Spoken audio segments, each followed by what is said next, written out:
नमस्कार. आज मी इथे व्हेज जेवण बनवत आहे. त्यासाठी इथे दुधी घेतलेलं आहे. दुधीचे 2 तुकडे करून घेते आणि टोकाकडचा भाग काढून टाकते. दुधीचं साल काढून टाकते. अशा प्रकारे दुधीचं साल काढून टाकलेलं आहे. त्यातला एक छोटासा तुकडा घेते आणि छोट्या फोडी करून घेते. अशा प्रकारे इथे चण्याची डाळ 1 तास अगोदर धुवून भिजत घालून ठेवलेली. त्यात दुधी, हिरव्या मिरच्या, टोमॅटो घालून कुकरमधनं शिजवून घेते.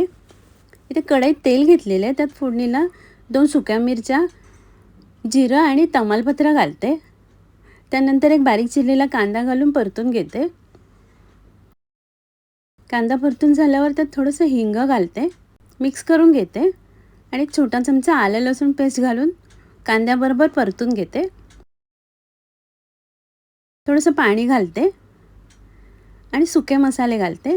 लाल मिरची पावडर, धणे पावडर, गरम मसाला आणि हळद घालते आणि मिक्स करून घेते. त्यानंतर कुकरमधनं शिजवून घेतलेली चण्याची डाळ आणि दुधी घालते, मिक्स करून घेते. चवीप्रमाणे मीठ घालते. पुन्हा एकदा मिक्स करून झाकण लावून शिजायला ठेवते. डाळीला छान उकळी आलेली आहे.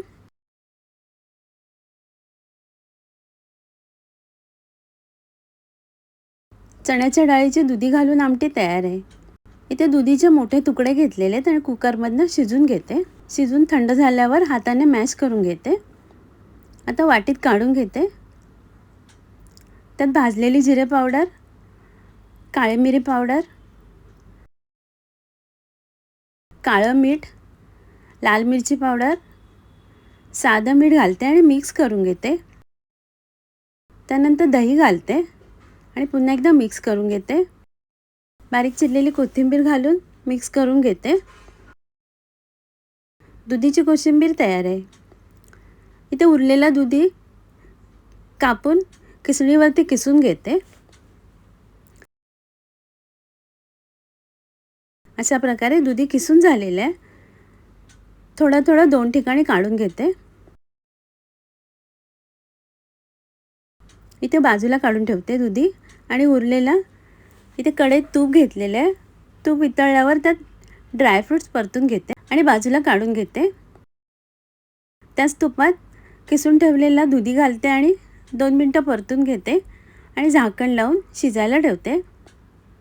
आता झाकण काढलेलं आहे. दुधी शिजलेलं आहे. इथे एक मोठा पेला भरून फुल क्रीम दूध घालते आणि झाकण लावून शिजायला ठेवते. आता झाकण काढून मिक्स करून घेते. चवीप्रमाणे साखर घालते. 2 चमचे गरम दुधामध्ये 2 चमचे मिल्क पावडर मिक्स करून ठेवलेली ते घालते. परतून ठेवलेले ड्रायफ्रूट्स घालते आणि मिक्स करून घेते. दूध आटलेले आहे. वेलची पावडर घालते.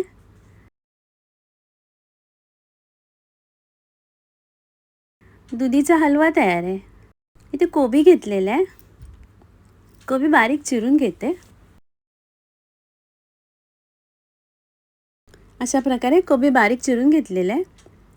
कढईत तेल घेतलेलं आहे गरम करायला. त्यात फोडणीला राई आणि हिंग घालते. राई तडतडल्यावर बारीक चिरलेला कांदा, हिरवी मिरची आणि कढीपत्ता घालते. कांदा शिजल्यानंतर बारीक चिरून ठेवलेला कोबी घालते आणि कांद्यावर परतून घेते आणि झाकण लावून शिजायला ठेवते. आता झाकण काढलेलं आहे. भाजीला छान वाफ आलेली आहे. भाजी मिक्स करते आणि पुन्हा झाकण लावून शिजायला ठेवते. कोबी शिजलेलं आहे. त्यात चवीप्रमाणे मीठ, ओलं खोबरं घालून मिक्स करून घेते आणि थोडीशी साखर घालते आणि पुन्हा एकदा मिक्स करून झाकण लावून 2-3 मिनटं वाफ काढून घेते. आता झाकण काढलेलं आहे. भाजी शिजलेली आहे. वरून कोथिंबीर घालते, मिक्स करून घेते. कोबीची भाजी तयार आहे.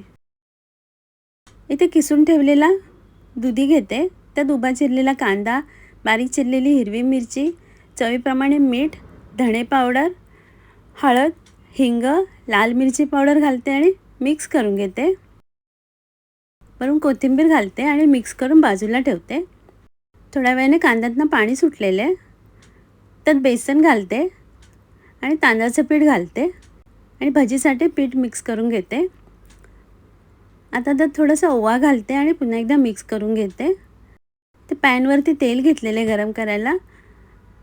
तर दुधीची भजी हाताने दाबून पातळ करून गॅस बारीक करून शिजून घेते. भजी आतून शिजलेली आहे आणि बाहेरून कुरकुरीत होईपर्यंत परतून घेते. दुधीची भजी तयार आहे. इथे 2-3 हिरव्या मिरच्या, थोडंसं आलं आणि जिरं चेचून घेते.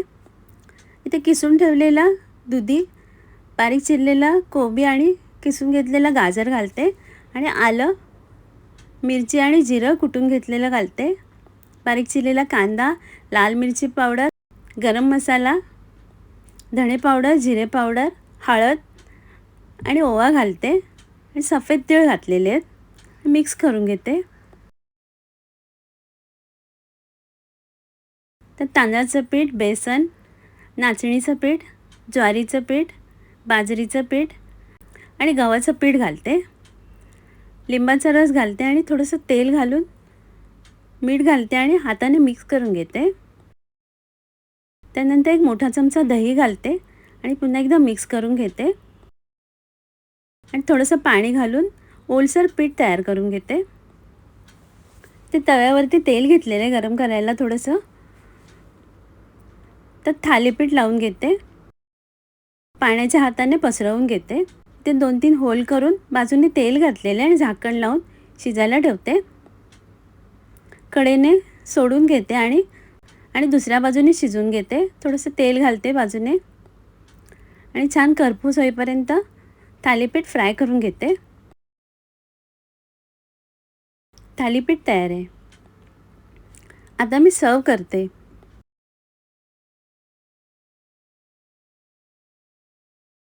आजचा व्हिडिओ पाहिल्याबद्दल खूप खूप धन्यवाद.